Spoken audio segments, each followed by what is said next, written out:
kita angkat pujian tadi. Yesus, kau sungguh baik. Yesus, namamu indah.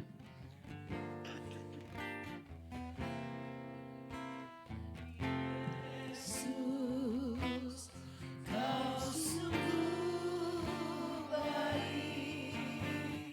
Yesus, namamu indah. Yesus, ku cinta kau selalu.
Haleluya, haleluya. Terima kasih Bapa dalam sorga, Bapa dalam nama Tuhan Yesus.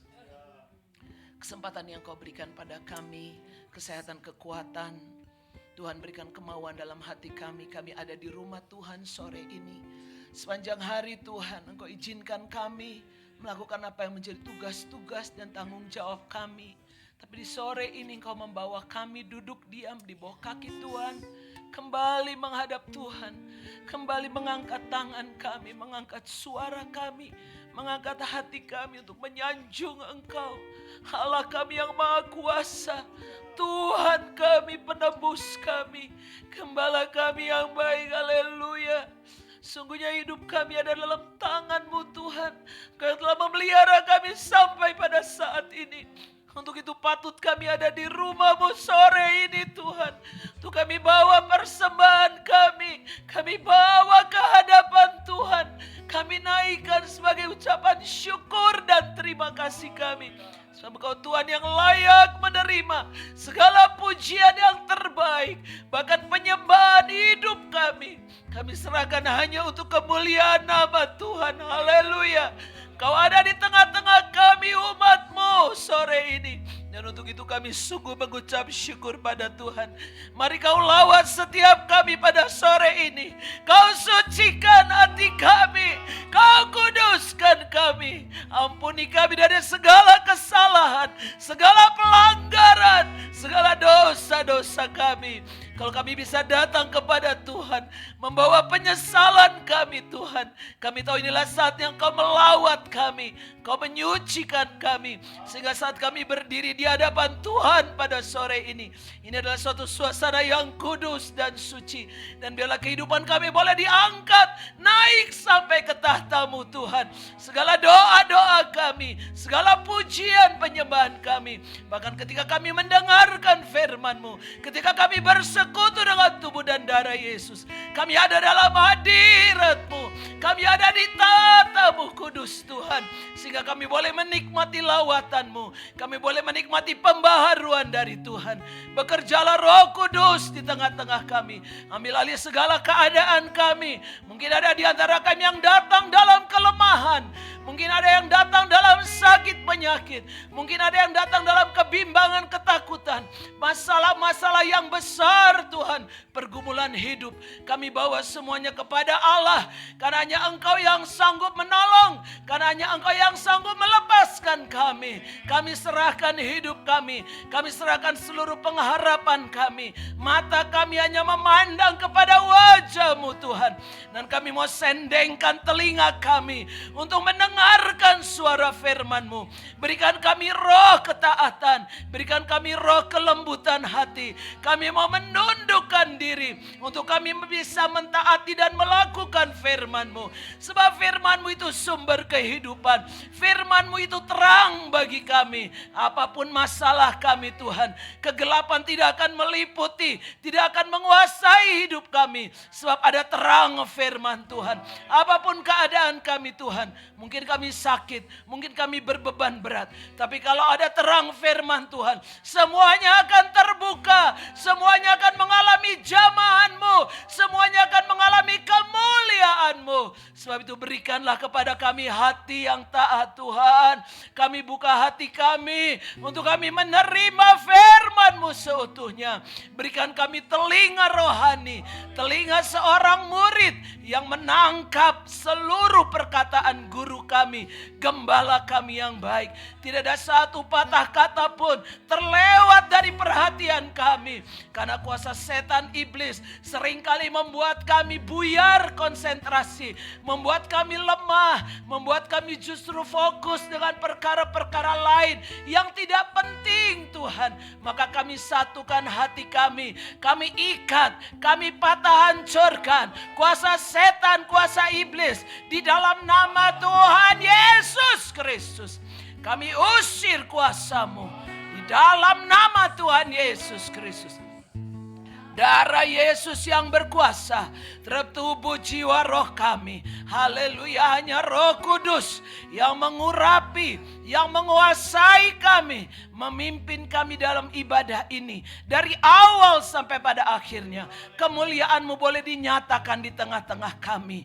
Tuhan, urapan yang baru turun atas hamba-hamba-Mu yang mengambil bagian dalam kesucian, dalam kekudusan. Seluruh hamba-hamba-Mu boleh melayani. Demikian kami semua jemaat Tuhan akan dibawa masuk dalam kekudusan-Mu. Haleluya, setiap kami akan mengalami keubahan, akan mengalami pembaharuan sore hari ini. Apa yang mustahil buat kami manusia yang lemah, tidak ada yang mustahil bagi Allah kami yang perkasa.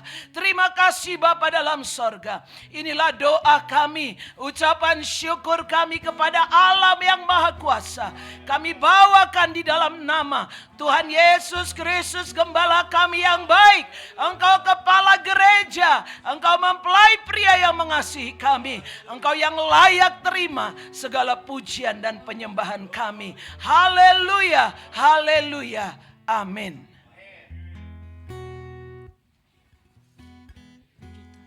Shalom semuanya. Saya juga menyapa Bapak Ibu Saudara yang ada di rumah. Shalom, selamat sore.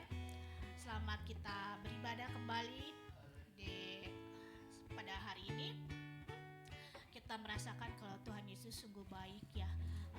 Tadi siang sempat hujan besar, angin, tapi Tuhan Yesus baik. Tuhan Yesus tetap menyertai kita dimanapun kita berada. Saat ini kita juga boleh berkumpul bersama-sama untuk memuji dan memuliakan nama Tuhan. Itu karena Tuhan baik bagi kita. Saya undang kita bangkit berdiri, kita akan menaikkan pujian kita, datanglah kebaikan.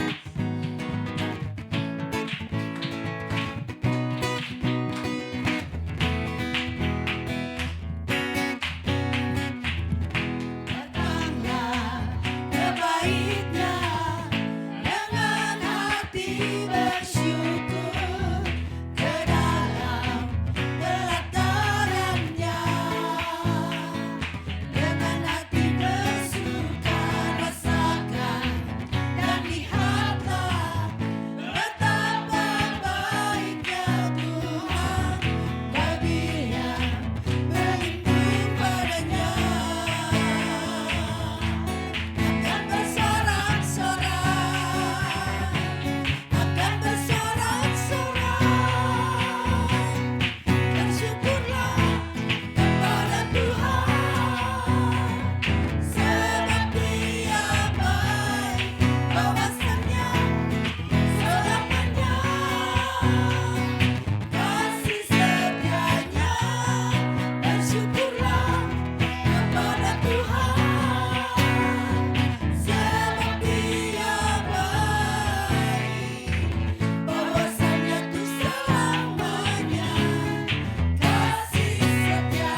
sebelumnya kita akan berdoa terlebih dahulu. Saya minta dengan hormat Kak Susan berdoa. Haleluya. Terima kasih Bapa di dalam surga. Terima kasih untuk kebaikan Engkau Tuhan di dalam kehidupan kami. Di mana pada saat ini Kau masih memberikan kesempatan kepada kami untuk kami datang di hadapan-Mu, menaikkan pujian kami, meninggikan nama-Mu Tuhan yang kudus. Kami datang ke sini Tuhan dengan kerinduan yang utuh Tuhan untuk datang di hadapan-Mu. Kami membawa tubuh, jiwa dan roh kami Tuhan kepada Engkau saja Tuhan Allah kami. Tuhan, begitu banyak kebaikan Engkau yang telah kami terima Tuhan. Dan pada saat ini biarlah kami Tuhan, kami juga akan memberikan yang terbaik bagi Engkau Tuhan. Kiranya Tuhan akan menyucikan dan menguduskan apa yang kami bawa Tuhan, agar kami boleh memberi dengan penuh ucapan syukur Tuhan bagi Engkau. Dan Kau akan memakai apa yang kami beri ini Tuhan untuk kemuliaan nama-Mu saja Tuhan. Terima kasih Tuhan, kami mengucap syukur Tuhan hanya kepada Allah kami, Tuhan kami, yaitu Yesus Kristus, Juru Selamat kami yang hidup. Haleluya, amin. Sambil kita angkat refnya, bersyukurlah kepada Tuhan sebab Ia baik.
Persembahan yang sudah Bapak Ibu Saudara-saudari berikan. Tiba saatnya kita akan mendengarkan firman Tuhan kembali. Kita bangkit berdiri, kita angkat pujian, ku menyembah dalam kudus hadirat-Mu.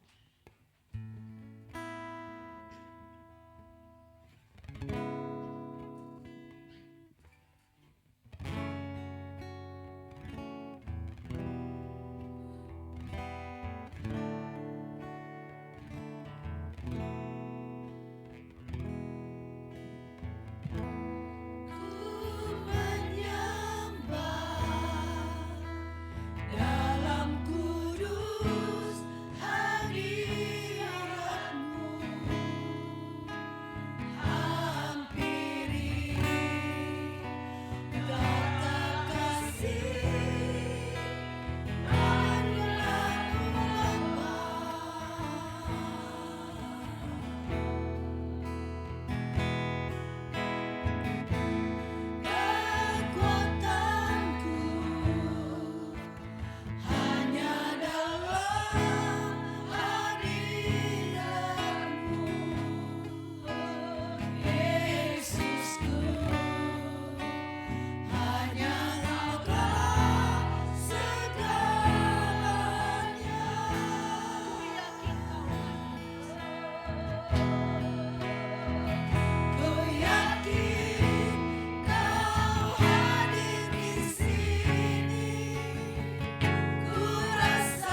kemenangan, kemenangan terjadi di sini. Kemenangan, kemenangan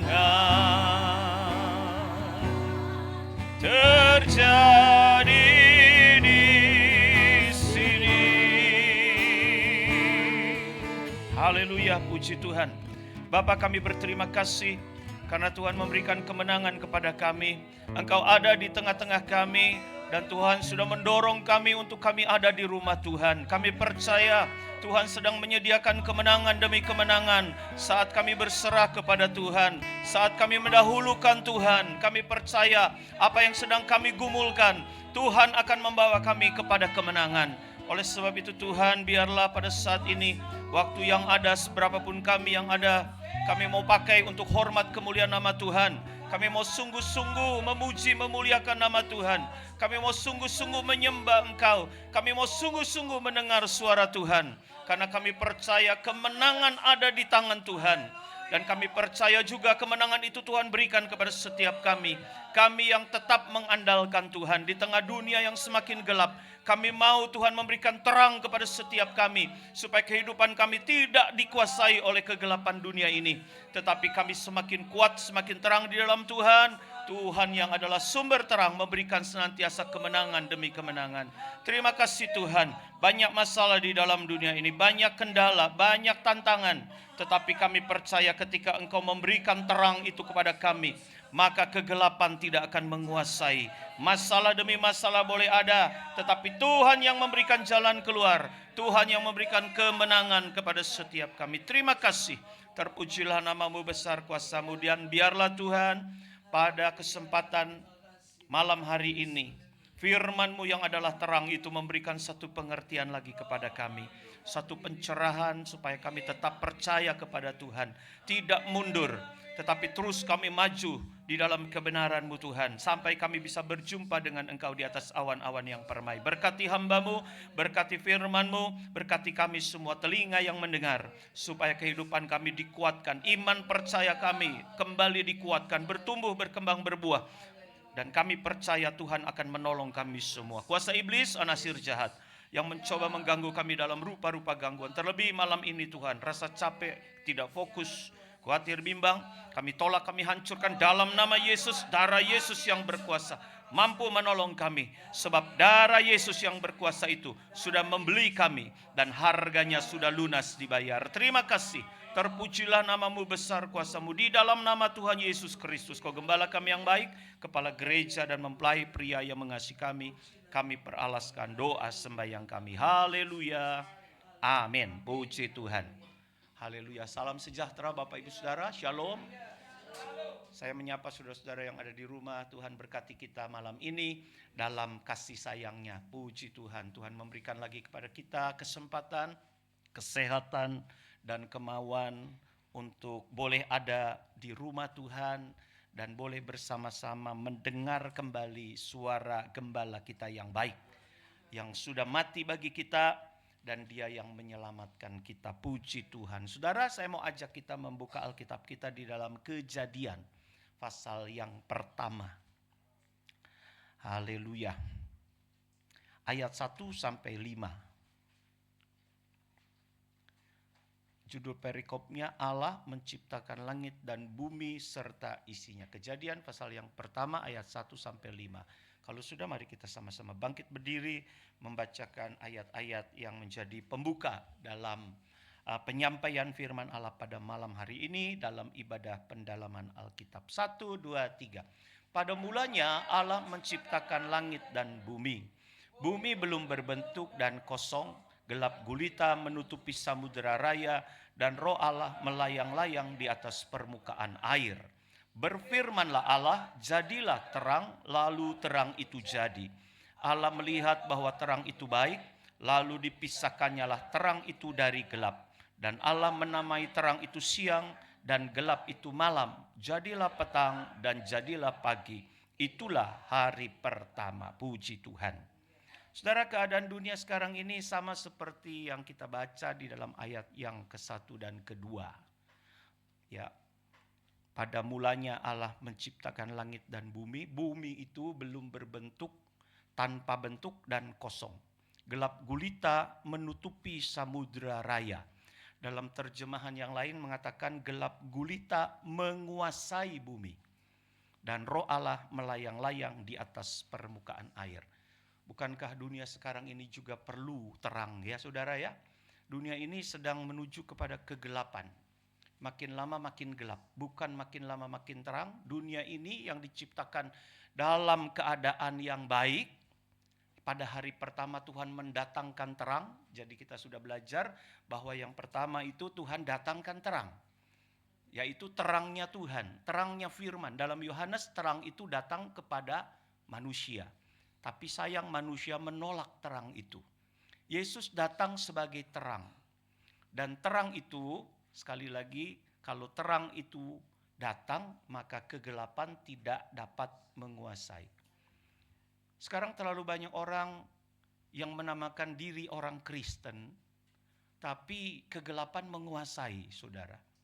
Sehingga dunia yang kita tinggali sekarang ini tidak pernah mengenal yang namanya damai, begitu ya. Beberapa hari yang lalu kita tahu bahwa peperangan sudah terjadi lagi di Timur Tengah. Ukraina dengan Rusia saja belum selesai 4 tahun. Ditambah lagi Afghanistan dan Pakistan sekarang ribut lagi saudara. Afghanistan dan Pakistan didukung lagi oleh India. Nah, yang terbaru adalah Iran dan Israel yang didukung oleh Amerika. Ini makin lama makin meluas. Ya. Semuanya tidak ada rasa ingin kalah kan, semuanya ingin menang. Semuanya ingin berusaha. Dan inilah yang ada di dalam dunia. Karena gelap, maka dunia atau bumi ini seolah tanpa bentuk. Yang dicari perdamaian itu kan sama sekali nggak pernah terwujud ya saudara ya. Karena dunia pada hakikatnya perlu terang dari firman. Perlu terang dari pribadi Yesus sendiri. Dan kitalah anak-anak Tuhan yang seharusnya membawa terang.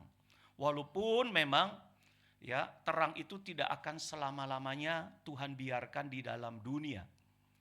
Tuhan membiarkan terang itu ada supaya anak-anak Tuhan menyambut terang. Di dalam Yohanes 1 ayat 4-5, dalam dia ada hidup dan hidup itu adalah terang manusia. Kita sudah belajar hidup itu adalah Zoe, yaitu hidup yang ilahi, hidup yang kekal. Saudara, kehidupan di dalam dunia ini sifatnya sementara, tetapi Tuhan menjanjikan hidup yang kekal. Kalau terang itu bercahaya di dalam kegelapan dan kegelapan itu tidak menguasainya. Jadi semakin dunia ini semakin gelap, seharusnya anak Tuhan semakin terang. Karena gelap dan terang tidak dapat bersatu. Dunia yang semakin gelap ini biarlah dalam keadaan yang semakin gelap. Tetapi bagian kita anak-anak Tuhan, saya percaya firman Tuhan diberikan kepada kita ini bukan tanpa maksud ya saudara ya. Khususnya di tahun 2026. Kita mencanangkan tahun penyembahan dan Tuhan mendahului dengan satu pengajaran kepada kita, terang itu harus ada. Karena kalau penyembahan di dalam kegelapan, maka kita seperti orang buta yang meraba-raba. Tuhan mengajar kepada kita penyembahan kita harus di dalam terang. Terang yang benderang, yang makin lama semakin terang. Sehingga tidak ada bayang-bayang. Saudara, penyembahan itu adalah ibadah puncak kita. Karena kalau di dalam tabernakel, kalau kita belajar tentang 3 macam ibadah dalam konversi di 3 alat yang ada di dalam tabernakel, mulai daripada meja roti pertunjukan atau perjamuan, di situ ada roti yang disusun 6 sebelah kiri, 6 di sebelah kanan. Ini 6 jumlah daripada Alkitab kita. Kita makan firman. Ya, bahwa tubuh kita ini perlu makan makanan rohani. Manusia bukan saja hidup dari roti, tetapi harus ada makanan rohani supaya rohnya hidup. Sejajar dengan meja roti pertunjukan itu ada pelita emas. Pelita emas itu kalau sudah pelajari, ya ruas demi ruas, bunga dan apa itu? Kalau bunga di bawahnya ada apa ini? Ini kelopaknya. Di bawahnya itu ada apa itu, saudara? Ini bunga, ini apa? mangkoknya. Kalau di dalam Alkitab atau yang disebut dengan mahkota bunga. Jadi ada kuncupnya begitu ya. Nanti dia akan keluar yang namanya kelopaknya. Nah itu kalau dijumlahkan di dalam pelita emas, itu pun ada 66 kelopak dan mahkotanya. Menunjuk bahwa pelita itu menerangi firman Allah yang jumlahnya 66. Kita bersyukur sebagai gereja Pantai Kosta kita mengakui 66 kitab yang ada di dalam Alkitab kita. Padahal itu sudah dicanangkan pada zaman Taurat dan digenapi dalam kehidupan gereja yang sekarang, gereja di zaman akhir. Ada gereja-gereja yang tidak cukup dengan 66 kitab. Ditambah-tambah begitu saudara, ditambah-tambah. Contoh gereja kita, gereja gereja saudara tua kita. Itu bukan 66 karena ditambah lagi yang namanya Deuteronika. Itu tambah lagi beberapa buku. Belum lagi gereja Advent, tambah lagi kan Ellen White dan sebagainya. Kita bersyukur kalau Tuhan memberikan pengertian bahwa pelita emas itu menerangi 66 kelopak dan meja roti itu juga menunjuk kepada 66 roti. Cukup firman Allah yang menjadi makanan. Sehingga perkara-perkara di luar firman itu tidak perlu menambah-nambah firman. Tapi juga tidak perlu mengurang firman.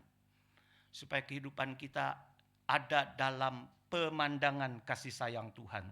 Dan itulah yang disebut dengan terang itu bercahaya di dalam kegelapan. Dan kegelapan itu tidak menguasainya. Dan puncaknya di dalam tabernakel itulah yang disebut dengan meja dupa emas. Meja dupa emas atau mesbah dupa emas itulah berbicara soal penyembahan.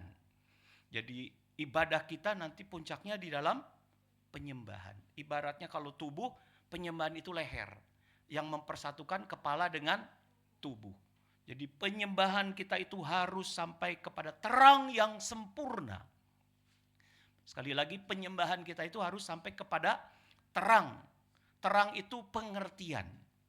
Ya, pengertian. Sampai kita bisa mendapatkan pengertian yang penuh, kata Rasul Paulus. Tentang pengetahuan yang benar.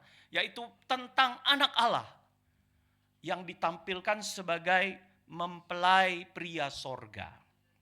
Nah penyembahan itu memakai kata dalam bahasa Gerikanya itu proskuneo saudara. Ya. Nanti ada kaitannya kenapa penyembahan itu harus sampai kepada pengertian yaitu kepada pribadi Yesus sebagai mempelai pria sorga. Proskuneo itu ada dua arti.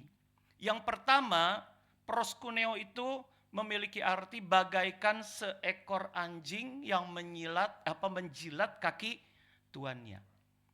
Saudara, kalau anjing jilat kaki itu bukan menjilat dalam arti tanda kutip, kadang-kadang manusia suka menjilat. Apa arti menjilat dalam tanda kutip begitu saudara? Suka ingin menyenangkan orang, begitu ya. Kita menjilat karena ingin menyenangkan orang, padahal belum tentu dibaliknya. Tetapi kalau anjing menjilat tuannya itu benar-benar mengasihi. Anjing itu kalau nggak mengasihi, boro-boro dia ada istilah menjilat dalam tanda kutip. Anjing ya nggak pura-pura ya saudara. Yang suka pura-pura manusia.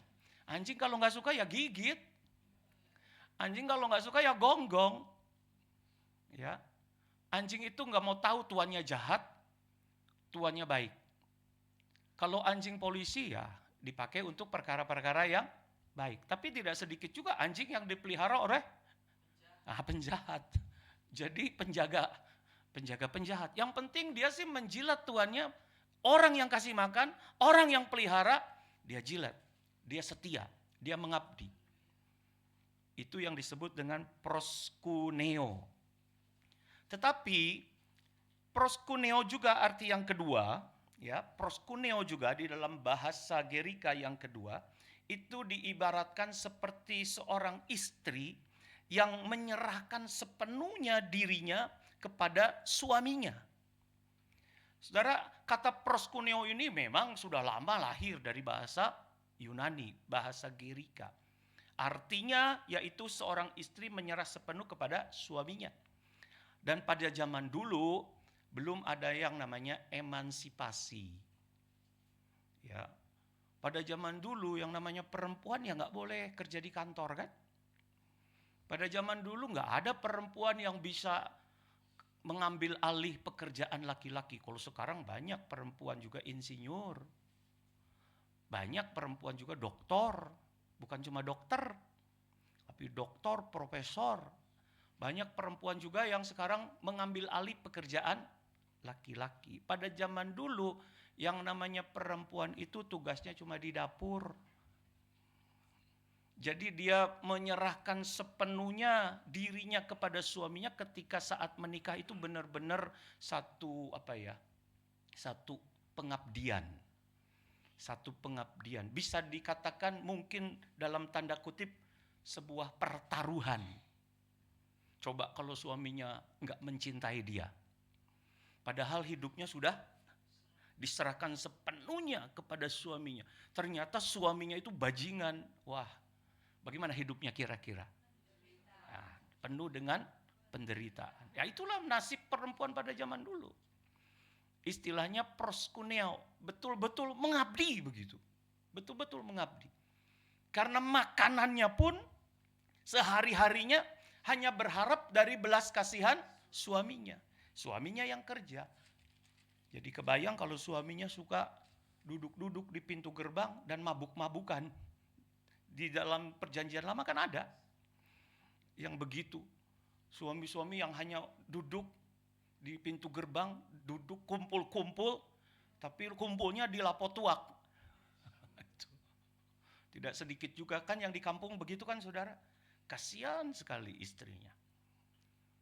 Tetapi bagaimanapun, proskuneo harus tetap melekat kepada seorang perempuan yang mau menikah dengan seorang suami. Dan ini yang diambil dalam pengertian penyembahan dalam perkara kekristenan.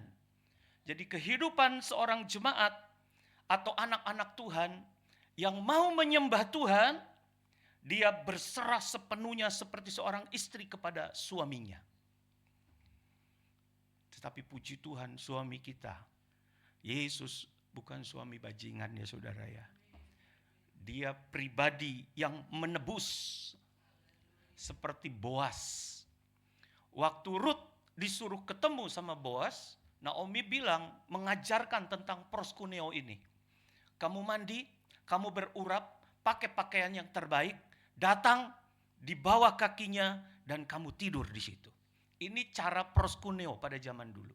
Dan orang-orang yang dulu, ibu-ibu yang dulu selalu mengajar perkara ini kepada anak perempuan untuk menunjukkan pengabdian kepada seorang laki-laki yang akan menjadi suaminya. Dan ini dilakukan oleh Ruth.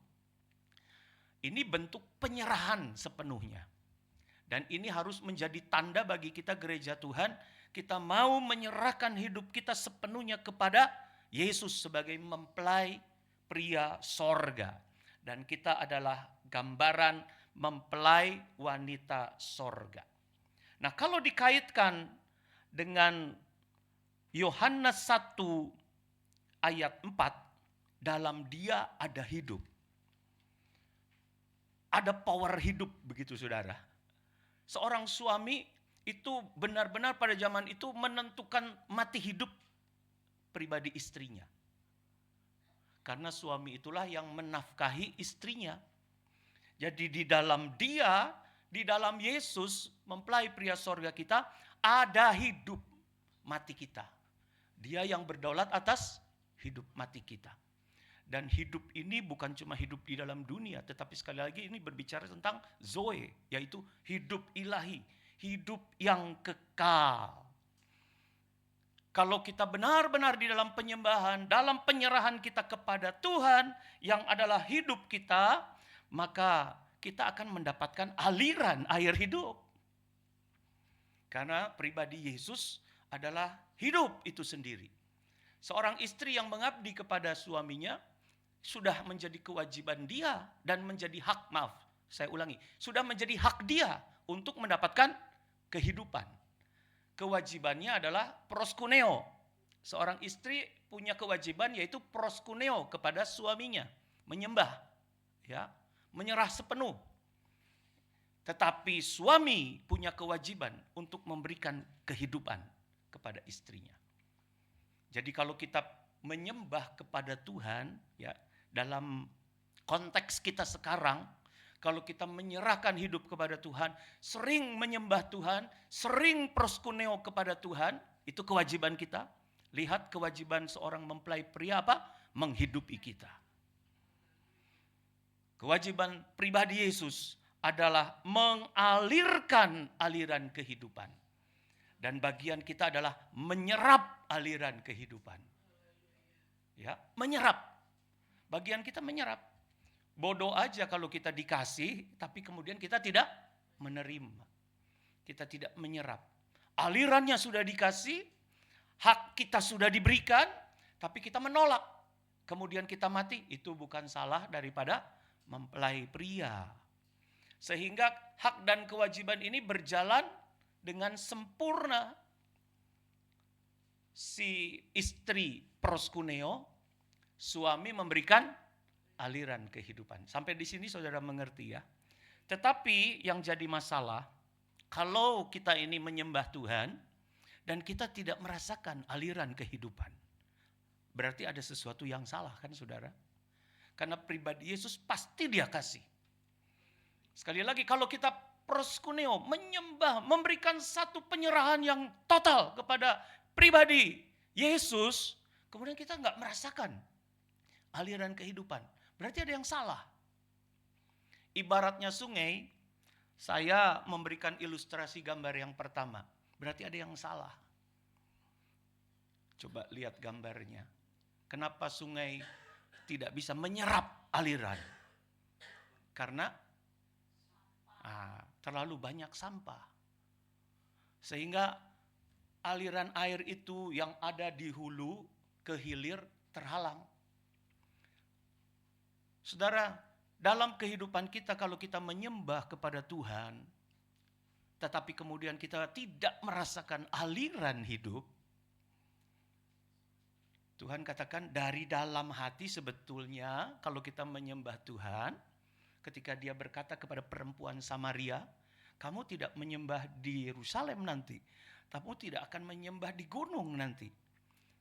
Nanti ada satu saat Tuhan akan memberikan penyembah-penyembah yang benar itu di dalam roh dan kebenaran. Dan dari dalam hatinya akan mengalir aliran-aliran air hidup. Tapi berapa banyak kehidupan kita juga tidak merasakan aliran itu. Masalahnya terlalu banyak sampah rupanya di dalam kehidupan kita. Kalau sungai banyak sampah, ini begitu saudara ya. Dari ujung ke ujung ini sampah melulu. Sehingga jangan salahkan mempelai pria sorga yang sudah memberikan aliran air hidup.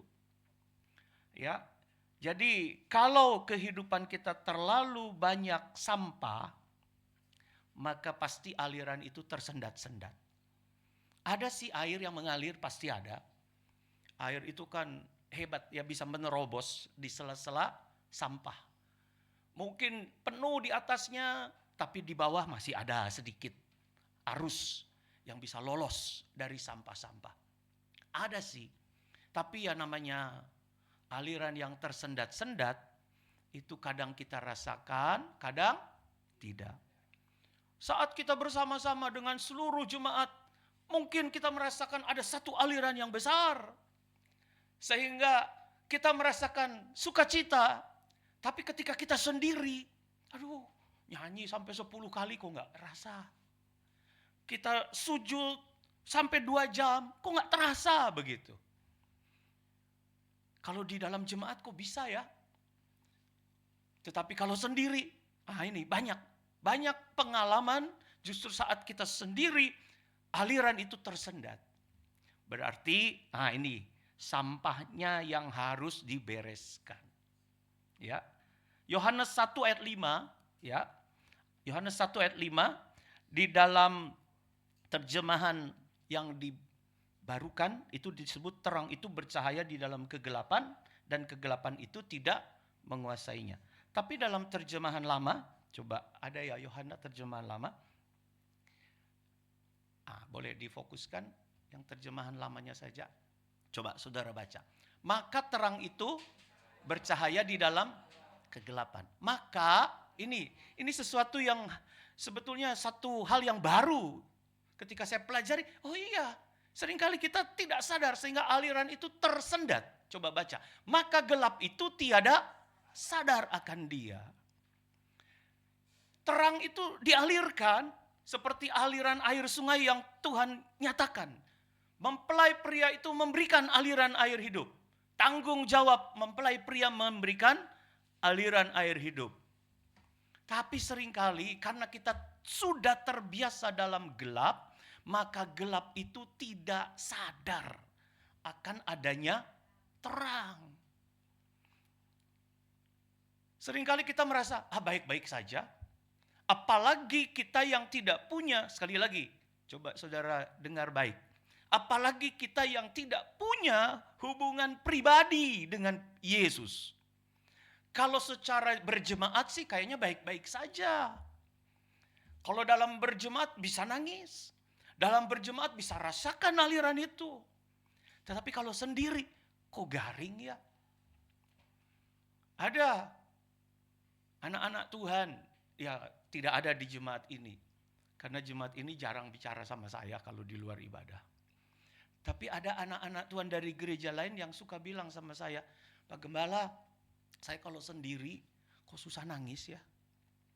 Kalau saya berdoa sendiri dalam penyembahan, kok nggak naik ya Pak Gembala, Pak Pendeta. Tapi kalau di gereja, saya gampang nangis. Kalau di gereja, saya rasakan itu aliran air hidup. Tapi begitu sendiri, saya nyanyi 1 lagu, 2 lagu, 3 lagu. Enggak saya rasakan itu aliran. Berarti masalahnya bukan di jemaat. Masalahnya adalah diri kita. Itulah yang disebut kita ini gelap. Ketika datang terang, kita tidak sadar ada terang. Ilustrasinya sama seperti tadi. Terlalu banyak sampah dalam kehidupan kita. Baik-baik aja. Coba saudara lihat itu keadaan sungai-sungai di Indonesia lah pada umumnya. Di kota-kota besar. Kadang-kadang gak sadar kan saudara. Malah ketika lihat sampah di sungai, kita nambahin. Kita nambahin. Sampah di rumah kita, kadang-kadang kita ambil. Terus celingak-celinguk. Lagi gak ada tukang sampah kemarin kan? Celingak-celinguk. Buang aja ke sungai, buang. Gak ketahuan. Karena lebih banyak sampah di. Coba bayangkan, satu RT, satu RW punya kebiasaan sama seperti kita. Akhirnya sungai itulah yang jadi TPA. Tempat pembuangan akhir. Jangan salahkan kalau ketika musim hujan banjirnya datang lagi ke rumah kita.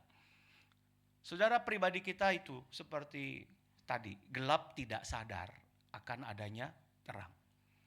Kalau di dalam terjemahan barunya, gelap itu tidak bisa menguasai terang. Harusnya begitu.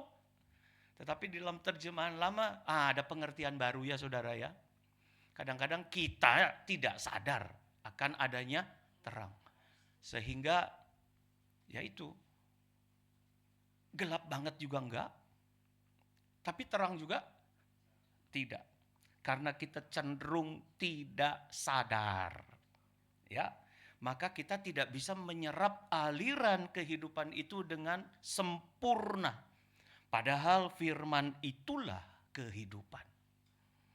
Tuhan kasih aliran air hidup itu mulai daripada perkataan. Yaitu perkataan Yesus. Saudara, di dalam Yohanes 6, satu saat ketika Yesus mengajar tentang roti hidup. Sebelumnya di dalam pasal 5, di situ Yesus memberikan roti yang memang jasmani. Ketika ada multiplikasi dalam mujizat 5 roti dan 2 ikan. Lalu Tuhan memberikan satu pengajaran tambahan. Bahwa kita ini bukan cuma mengandalkan roti yang jasmani.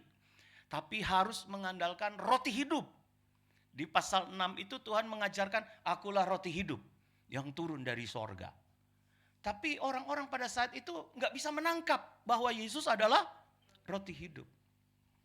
Orang bingung dan mulai tersebar satu desas-desus. Masa kita harus makan dia? Dia kan bilangnya roti hidup yang turun dari sorga. Kalau roti jasmani orang-orang mengerti.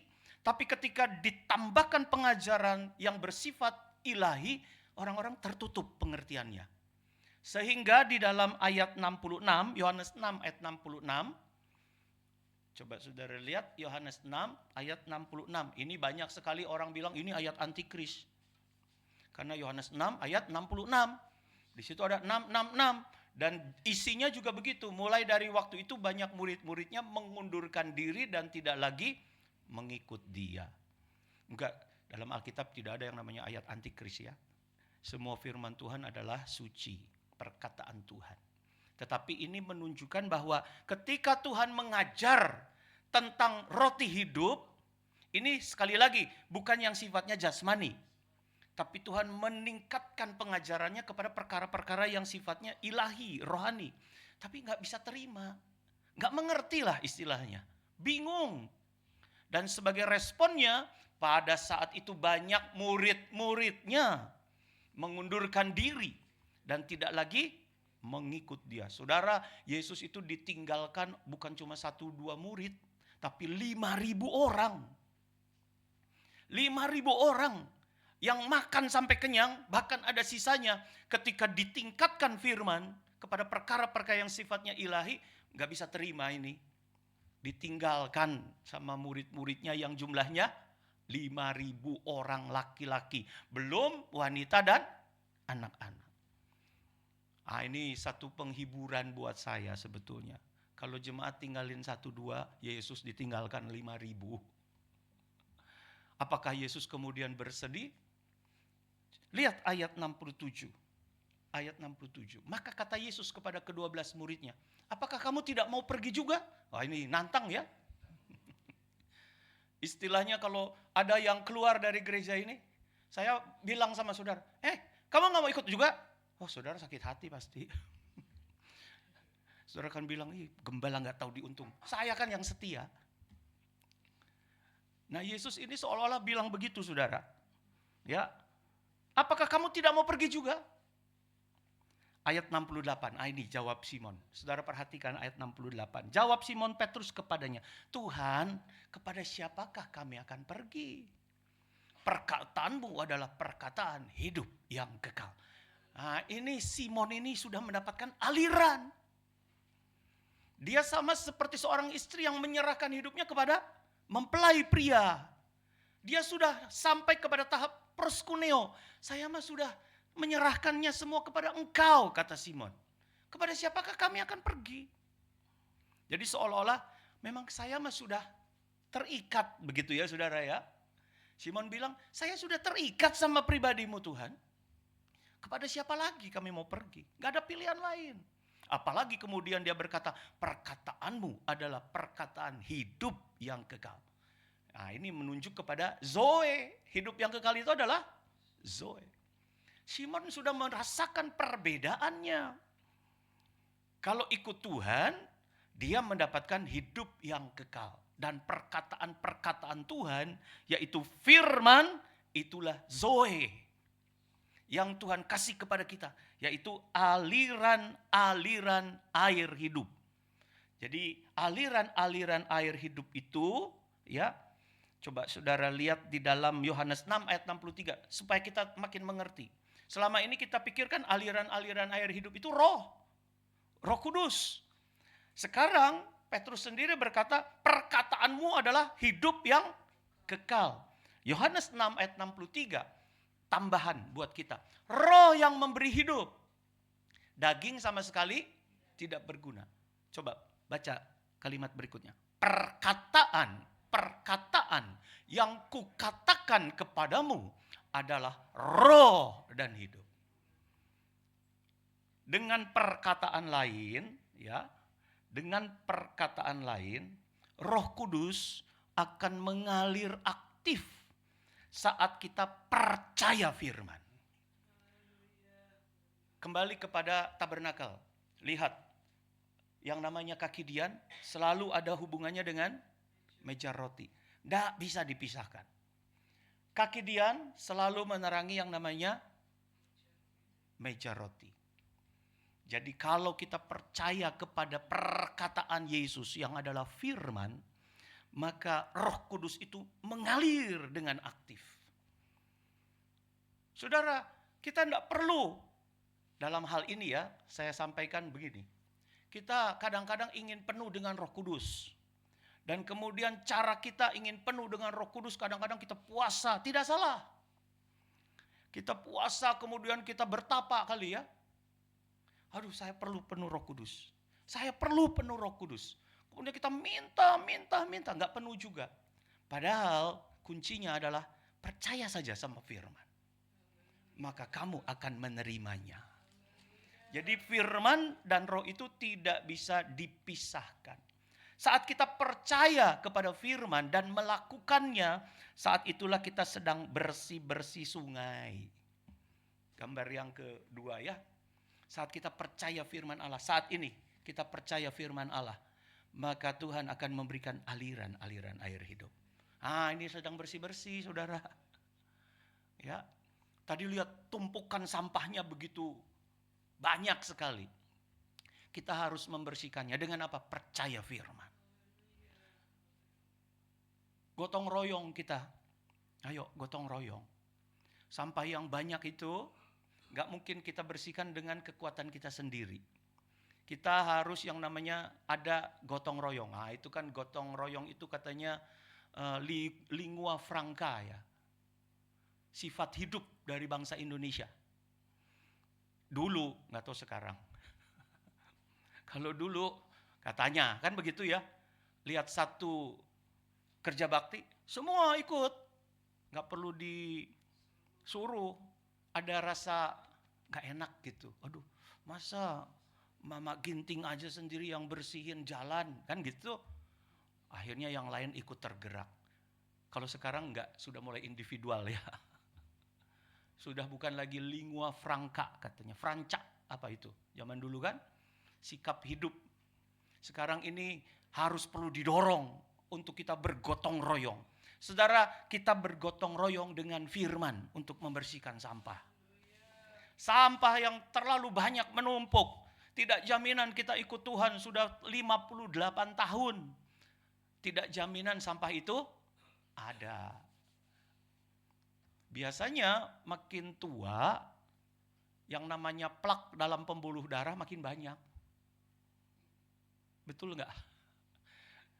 Plak itu yang ada di pembuluh darah, itu banyak menumpuk kalau sudah makin tua. Pembuluh darahnya makin kaku, plaknya makin banyak. Apalagi kalau makannya jorok.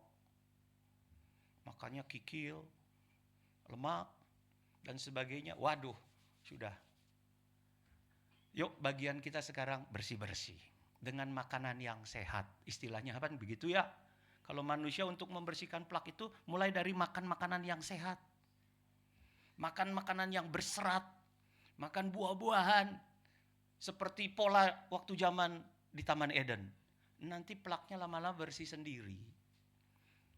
Nah buat kita bersih-bersihin aliran sampah kehidupan yang ada dalam hidup kita itu, ayo bergotong royong dengan firman.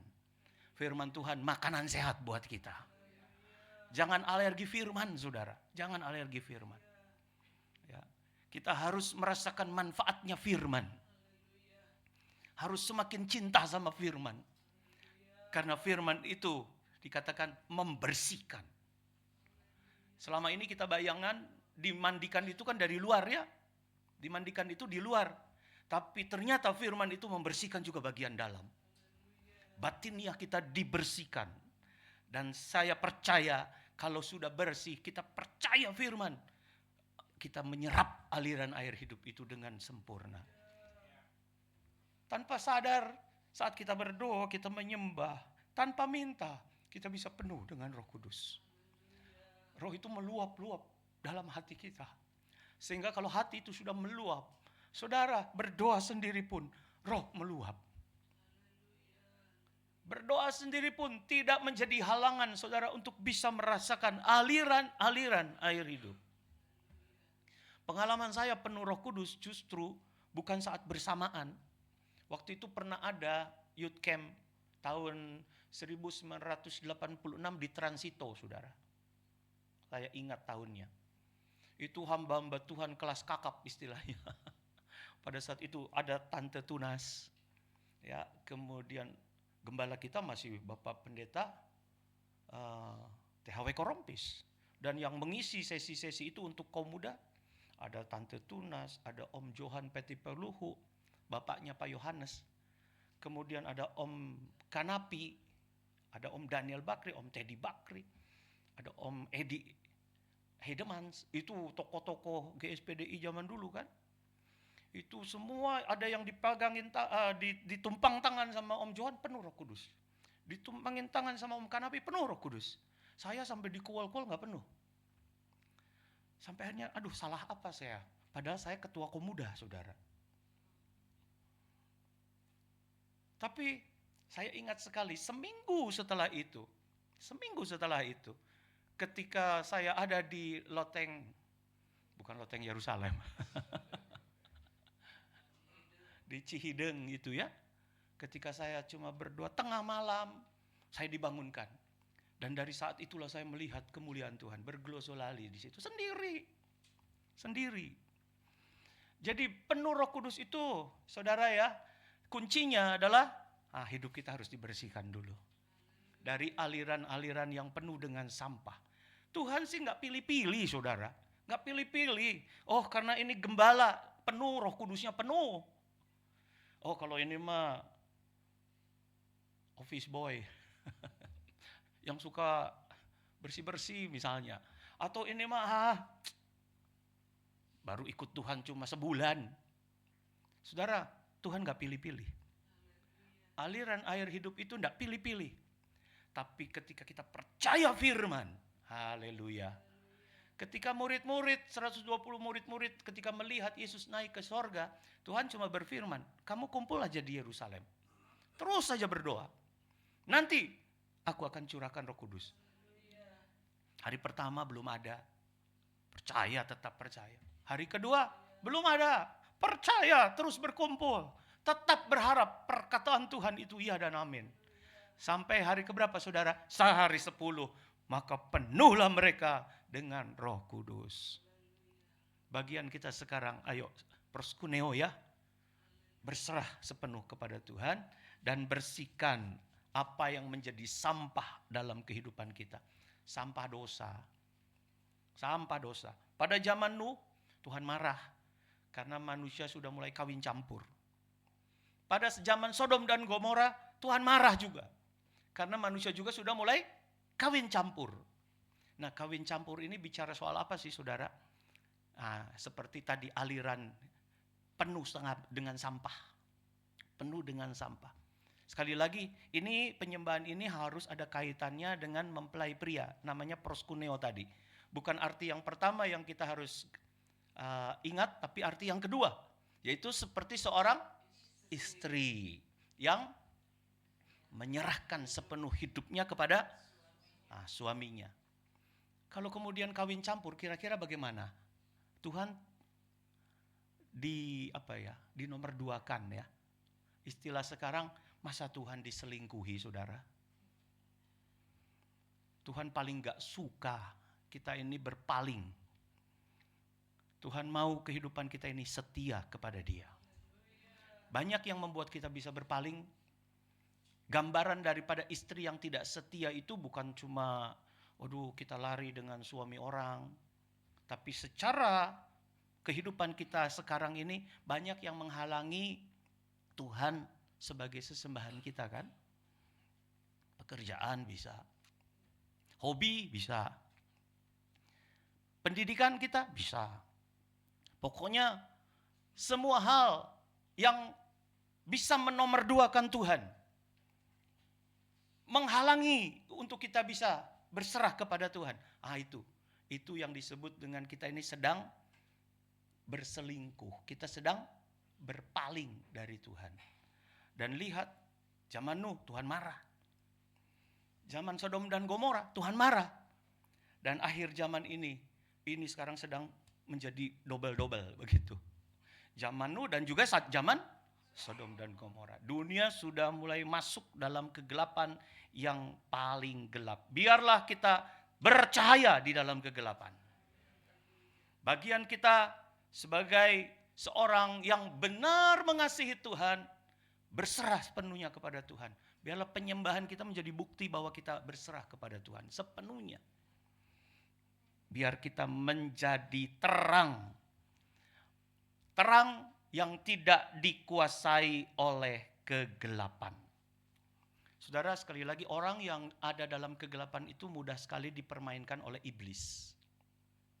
Orang yang ada di dalam kegelapan atau orang yang tidak sadar akan adanya terang, mudah sekali dipermainkan oleh iblis. Karena kalau terang itu datang, ya, terang itu punya 3 unsur.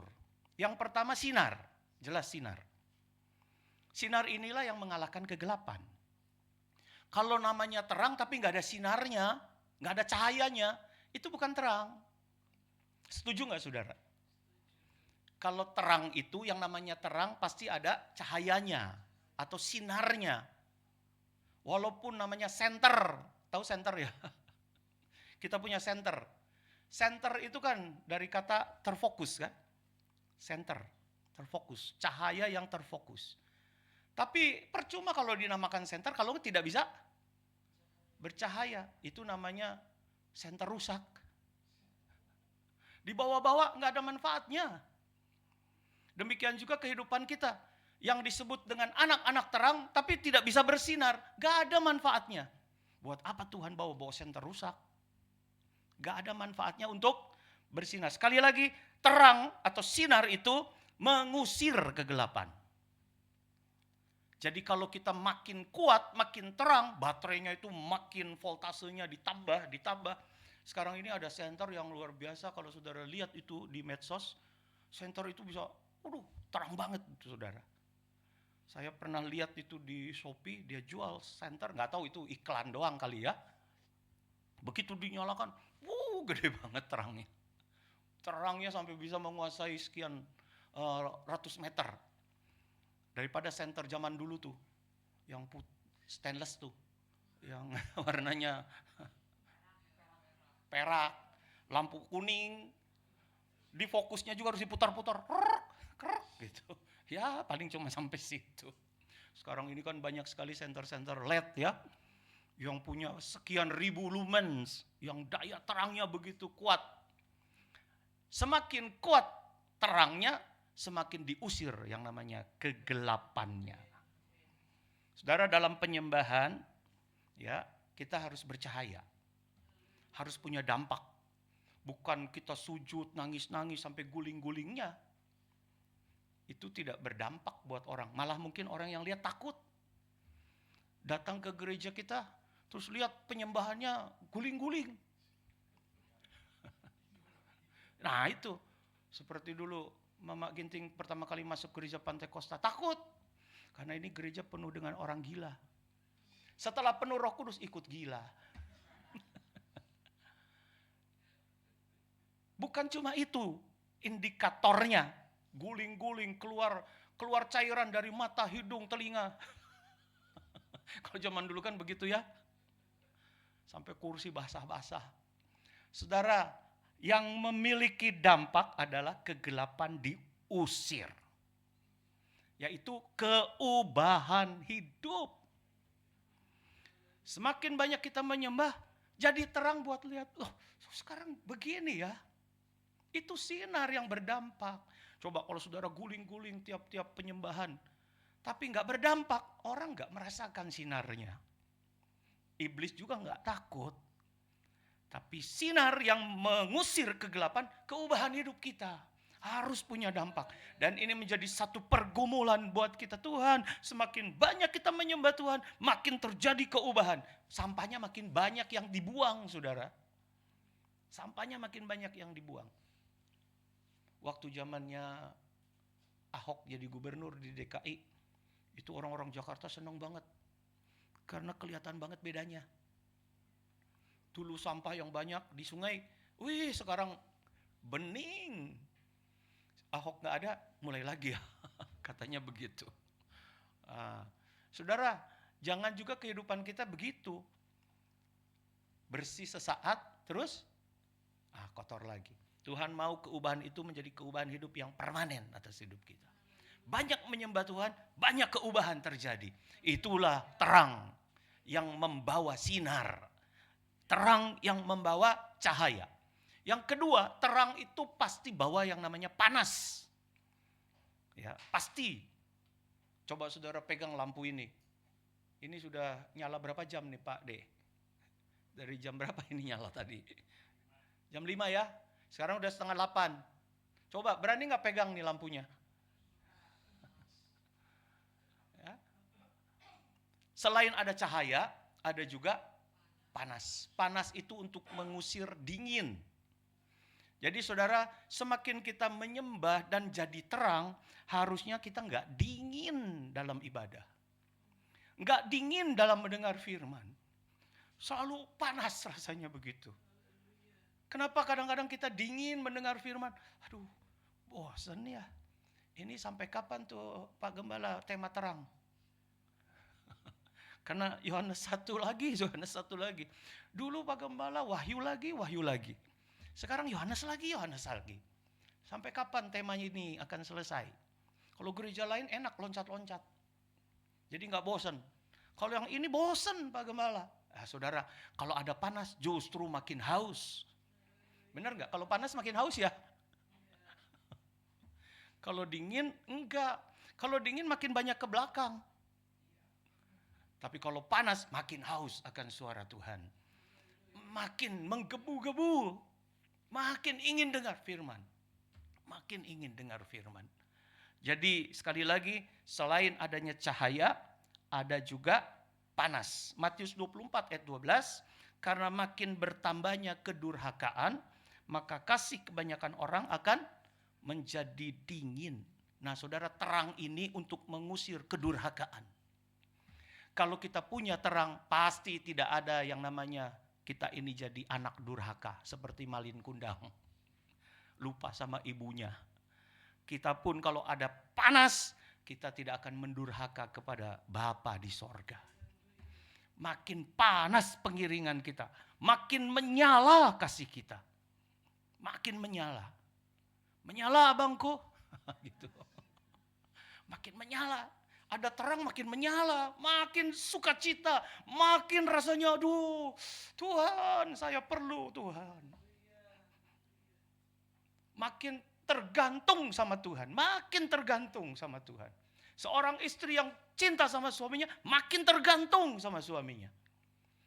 Ya, jadi kalau punya istri makin lama nggak tergantung sama kita, berarti ada panas yang lain.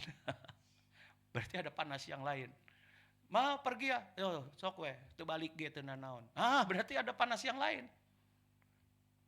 Tapi kalau istri bilang belum, baru pergi 2 meter, ditelepon. Di mana? Baru juga keluar 2 meter. Berarti istrinya makin tergantung. Karena ada kasih yang tidak menjadi dingin. Sekali lagi, terang itu punya cahaya, punya sinar yang mengusir kegelapan. Terang itu punya panas untuk mengusir kedurhakaan. Sehingga kehidupan kita selalu terlibat dengan Tuhan. Kehidupan kita selalu erat dengan Tuhan. Istilahnya nempel kayak perangko. Tapi di dalam Alkitab nempel, ranting yang menempel pada pokok. Ya. Yang ketiga, selain ada cahaya dan kemudian ada panas, ada yang namanya tenaga atau power. Ya, yang namanya terang pasti ada power. Cuma yang tenaga ini memang harus ada effort lebih untuk bisa menghasilkan power. Saudara tahu beberapa saat yang lalu ada seorang anak Tuhan yang dulu pernah mencalonkan diri jadi gubernur tapi kalah di Jakarta. Dulu juga dia kepala cyber di Kepolisian Republik Indonesia. Namanya Dharma Parangkun, ya, pernah dengar? Dia pernah bilang dan mewanti-wanti hati-hati. Karena dunia ini terancam yang namanya pemutusan aliran listrik. Pernah dengar saudara? Kalau aliran listrik di dunia ini mati, gak usah lama-lama, 1 minggu saja, maka kehidupan manusia itu akan panik. Orang gak bisa ngeluarin uang di ATM, bank-bank pada tutup, BI juga tutup. Walaupun ada uang di ATM banyak, di bank banyak, gimana cara ngeluarinnya? Kemudian handphone kita sudah sangat tergantung dengan namanya gadget ya. 1 minggu kita nggak punya listrik, nggak bertahan ini. Habis internet nggak ada, WA grup nggak ada, mau tanya-tanya gembala nggak ada. Apalagi yang rumahnya jauh di GBI, aduh kudu kaditu ka Antapani mau dengar kabar. Kita ini mundur sampai kepada kehidupan kuno lagi. Mau janjian susah, ya nggak ada internet susah. Apalagi anak pemuda sekarang kan nggak ada internet marah-marah pasti. Terus rumah gelap. Saya kebayang kalau rumah saya nggak ada listrik, mandi saja harus pakai listrik. Karena air ke atas, terus turun lagi pakai listrik, pakai pompa. Kalau nggak ada listrik, aduh saya kebayang itu tuh. Air di depan diturun, ditimba satu-satu, mandi. Kayak zaman dulu lagi di sumur ya. Jadi dia bilang, wah hati-hati. Kalau nggak ada listrik 1 minggu saja, itu bisa chaos rakyat. Bisa chaos. Jadi dia bilang sumber listrik yang tidak ada habis-habisnya kalau manusia sudah menyiapkan yang namanya solar cell. Tahu solar cell? Jadi satu alat yang menangkap sinar matahari sehingga menciptakan sinar matahari itu menjadi listrik. Kalau diesel kan juga perlu bahan bakar.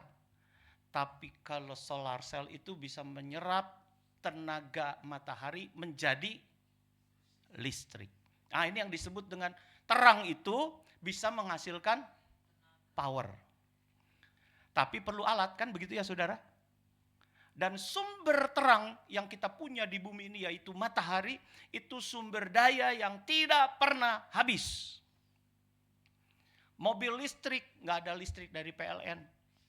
Mati, walaupun ratusan juta kita beli, nggak ada baterainya. Handphone yang mahal juga kalau nggak ada baterainya. Aduh, sama aja nggak ada ubahnya seperti batu bata. Nggak ada gunanya. Tapi ketika rumah kita punya solar cell, wah enak ya saudara ya. Kita punya sumber daya sendiri. Dan matahari itu adalah sumber daya listrik yang tidak pernah habis. Saudara, terang itu punya power. Dan power itu dari firman Tuhan. Kita yang menyediakan seperti solar cell begitu, disinari oleh firman, kita punya power. Kita punya kekuatan. Amsal 6 ayat 23, karena perintah itu pelita, dan ajaran itu cahaya, dan teguran yang mendidik itu jalan kehidupan. Bahkan Mazmur 119 ayat 105 berkata, firman-Mu itu pelita bagi kakiku dan terang bagi jalanku. Kalau kita punya firman, orang lain boleh kegelapan. Tapi terang firman kasih power buat kita. Power itu berupa percaya. Power itu berupa iman. Iman adalah dasar dari segala sesuatu yang tidak kita lihat. Ini power. Coba. Yang buat Abraham punya power. Walaupun dia sepertinya lihat istrinya mati pucuk, istilah firman Tuhan. Dia sendiri sudah berusia 100 tahun. Tapi kemudian dia punya harapan, punya power. Kakek-kakek punya anak. Kalau nggak punya power, waduh kita ini mah sudah usia 80 aja, boro-boro gendong cucu aja kadang-kadang nggak bisa kan saudara? Ya. Saya suka tanya sama mama, mau makan? Aduh mau sih, tapi nggak bisa ngunyah, kayak yang keras-keras kan? Buat ngunyah aja susah powernya kan? Abraham masih punya anak loh, bisa gendongnya, bisa peliharanya. Kalau nggak ada power dari firman, nggak mustahil itu saudara. kita perlu power dari firman. Dan firman Tuhan itu kasih power yang mustahil menjadi tidak mustahil. Itu tenaga iman. Jadi kalau sekarang ini saudara lihat, banyak sekali hamba-hamba Tuhan yang di pelosok. Kok masih bisa hidup? Powernya bukan dari Efredi. Powernya bukan dari hal-hal dunia. Tapi powernya dari iman. Jadi saudara, dunia boleh gelap. Istilahnya kata Dharma Parengkuan, wah kalau kita gak punya begituan, kalah kita. Bahkan ada satu gereja besar, ya ketua umumnya bilang, ini dunia makin lama makin gelap. Ini peperangan sekarang ini makin lama makin tidak menjanjikan. Dia bilang sama jemaatnya, mulai sekarang jangan beli yang macam-macam. Investasikan uangmu kepada perkara-perkara yang bisa sifatnya berkelanjutan. Dia bilang begitu saudara. Beli emas yang banyak. Karena emas itu bisa menjadi alat tukar yang paling berharga nanti. Waduh, kalau saya bilang, kalau saya ngikutin dia, jemaat saya boro-boro kalau dibilang beli emas saudara. Emas apa? Uang juga kita terbatas ya. Mau dibeliin emas habis, udah akhirnya gak bisa beli sayur. Masa kita makan emas? Saudara, kalau orang-orang bisa berkata begitu, saya berdoa buat kita, andalkan iman. Itu power yang paling utama.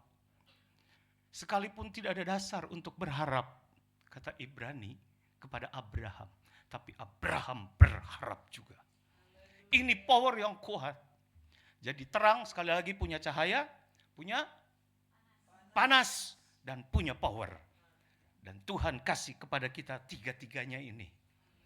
Dalam kita merendahkan diri di hadapan Tuhan. Makin hari biarlah kita makin tunduk kepada Tuhan.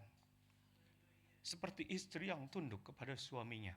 Biar Tuhan yang menjamin hidup kita. Tuhan Yesus memberkati. Saya undang Bro Samuel. Untuk kita menyanyikan pujian. Penyembahan kita kepada Tuhan. Dan kita akan masuk dalam perjamuan asa yang kudus. Serahkanlah hidupmu padanya. Serahkanlah seluruh persoalanmu. Sebab di dalam dia punya segala sesuatu. Haleluya. Serahkanlah hidupmu padanya. Serahkanlah seluruh persoalanmu. Sebab di dalam namanya ada jaminan kekal. Di dalam segala sesuatu. Serahkanlah. Serahkanlah hidupmu padanya. Serahkanlah seluruh persoalanmu. Sebab di dalam namanya ada jaminan kekal. Di dalam segala perkara. Berseru pada Yesus. Berseru pada Yesus. Berserah pada Yesus. Percayalah Dia sanggup menolongmu. Berseru pada Yesus. Berserah pada Yesus. Dia akan memberi kedamaian abadi. Serahkanlah hidupmu. Serahkanlah hidupmu padanya. Serahkanlah seluruh persoalanmu. Sebab di dalam namanya ada jaminan kekal. Di dalam segala perkara. Berseru pada Yesus. Berseru pada Yesus. Berserah pada Yesus. Percayalah Dia sanggup menolong.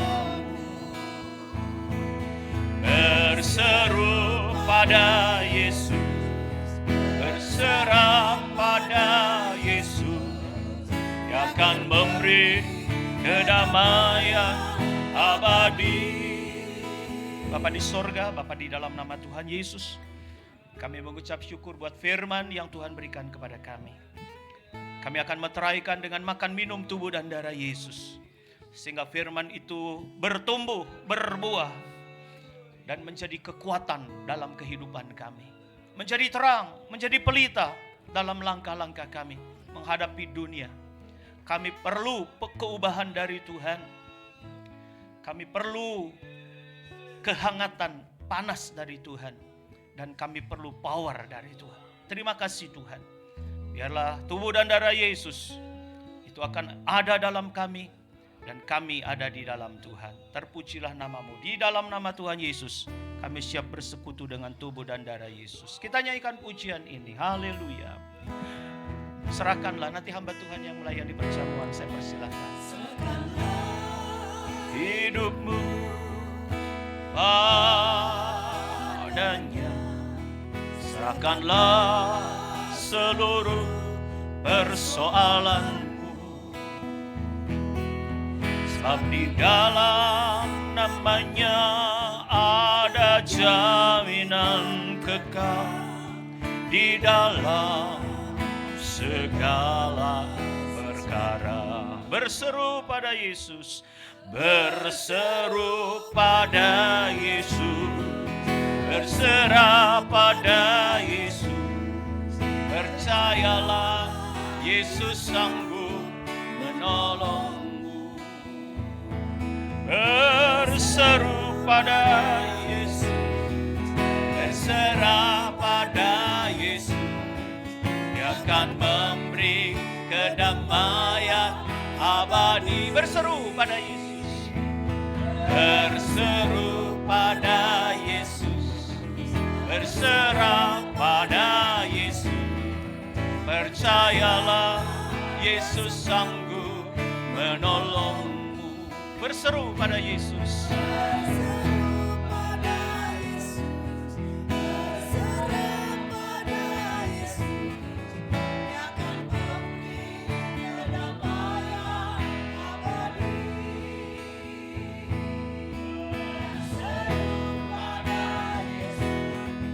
Berserah pada Yesus.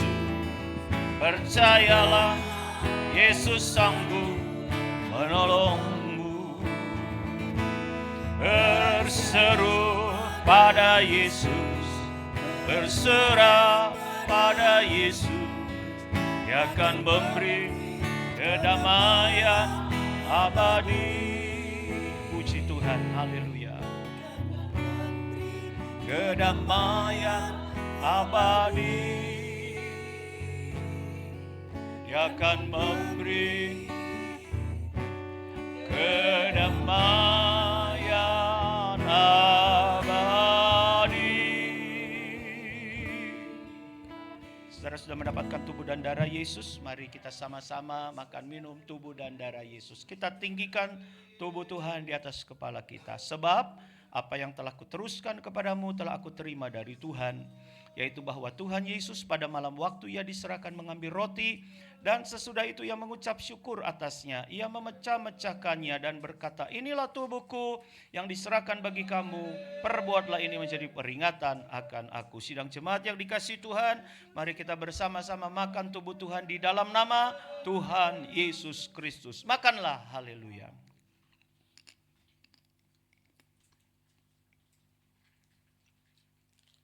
Puji Tuhan, haleluya. Kita tinggikan darah Yesus di atas kepala kita.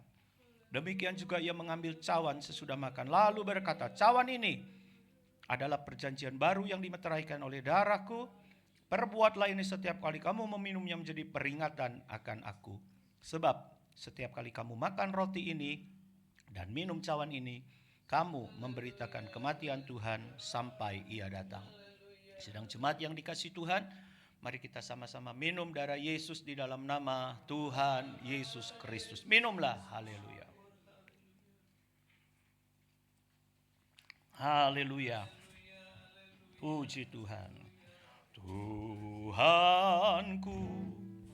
roti kehidupan,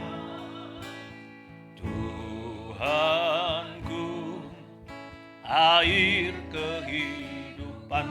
Siapa makan, siapa minum, dapat hidup selamanya.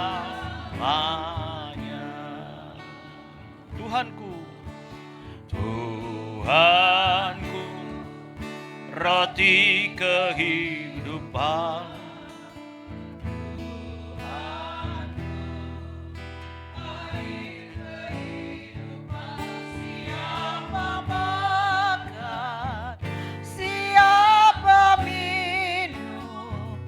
Dapat hidup selamanya. Siapa makan, siapa minum, dapat hidup selamanya.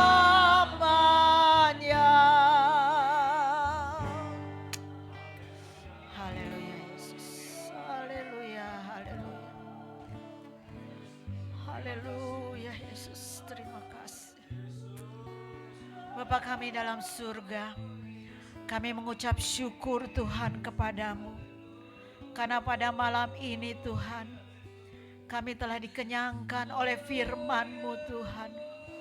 Firman yang memberi kepada kami untuk kami tetap melihat Engkau Tuhan, bahwa Engkau adalah air dalam kehidupan kami. Biarlah Tuhan air hidup itu Tuhan tetap terus mengalir di dalam kehidupan kami. Sehingga kami tidak menjadi kering, sehingga kami tidak menjadi kotor Tuhan.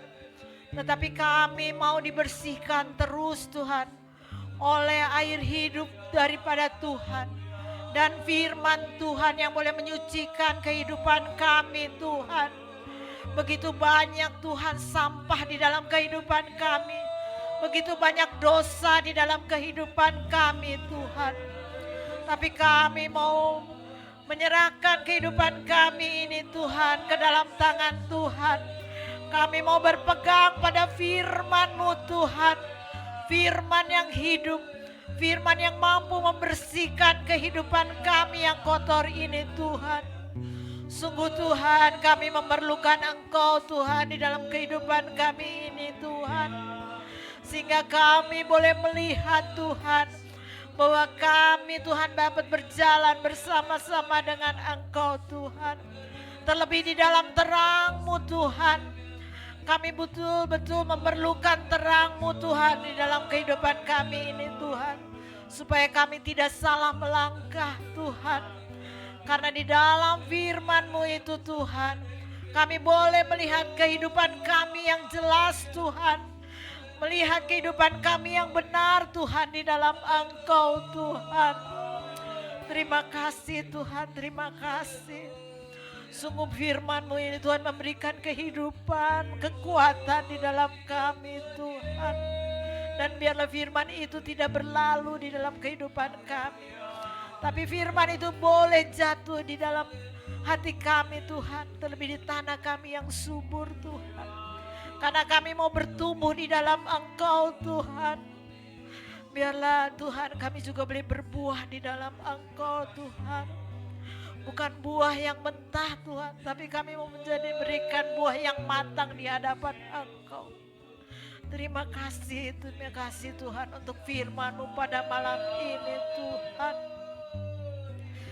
Firman-Mu sungguh Tuhan, firman yang luar biasa yang boleh kami terima Tuhan, untuk kami pakai dan kami boleh menjadi pelaku firman Tuhan di dalam kehidupan kami sehari-hari Tuhan.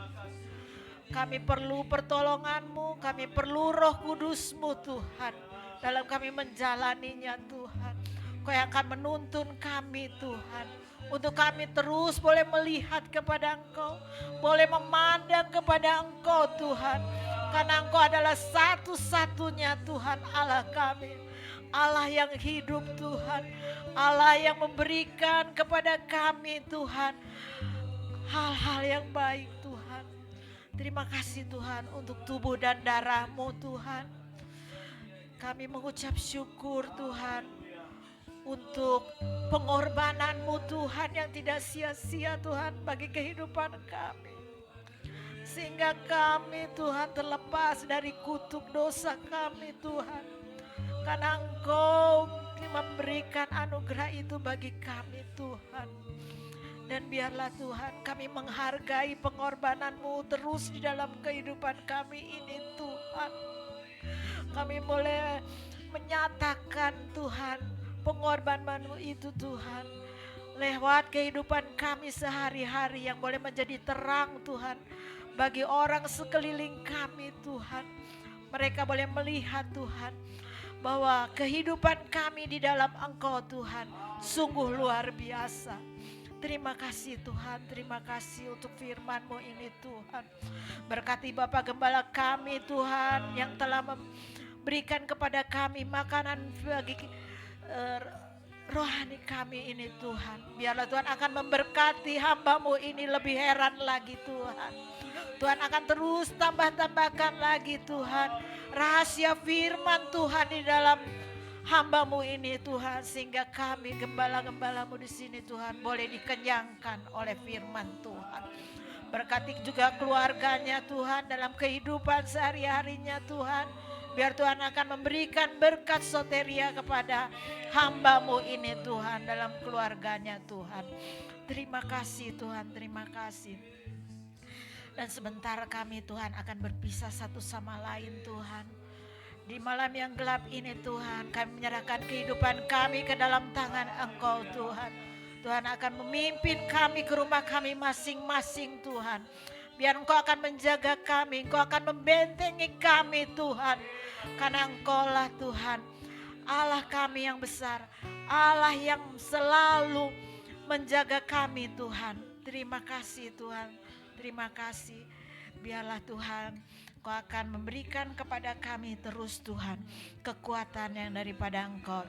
Roh Kudus-Mu Tuhan selalu ada bersama-sama dengan kami. Terima kasih Tuhan Yesus. Inilah doa dan permohonan kami Tuhan, yang kami naikkan hanya di dalam nama Tuhan Yesus Kristus, Tuhan Gembala kami yang baik Tuhan. Haleluya, amin. Haleluya. Mari kita angkat kedua belah tangan kita sambil kita nyanyikan pujian Yesus terlebih besar. Yesus terlebih besar. Yesus terlebih besar di dalamku, di dalamku. Amin. Benar Tuhan, Engkau yang terbesar. Yesus terlebih besar.